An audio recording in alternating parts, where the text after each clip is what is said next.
রবিবার দুপুর মানেই লাল লাল ঝাল ঝাল মাটন, তার সাথে গরম ভাত। তার জন্য বড় করে কেটে রাখা আলুগুলো ভেজে নিয়েছি। কড়ায় তেল দিয়ে সেখানে তেজপাতা, পেঁয়াজ, রসুন, আদা বাটা সব দিয়ে ভালো করে ভেজে নিয়ে এবার ম্যারিনেট করা মাটনটা দিয়ে দিলাম।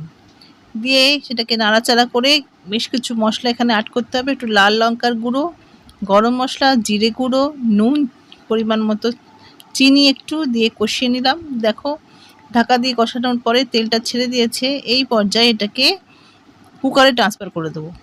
দিয়ে যে বাটিতে মাটনটা ম্যারিনেট করেছিলাম সেই বাটিতে খানিকটা গরম জল ধুয়ে নিয়ে বাটি ধোয়ার জলটা দিয়ে দিলাম। 1 কাপ মতো জল রয়েছে এখানে, আর মাংসের পরিমাণ হচ্ছে হাফ কেজি, আর 3-4টে আলু রয়েছে।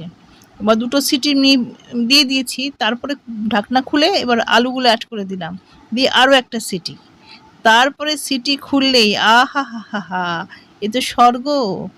লাল লাল ঝাল ঝাল মাটন, তার সাথে 1 থালা গরম ধোয়া মোটা বাসমতি রাইস, একদম ফাটাফাটি জমে ক্ষীর।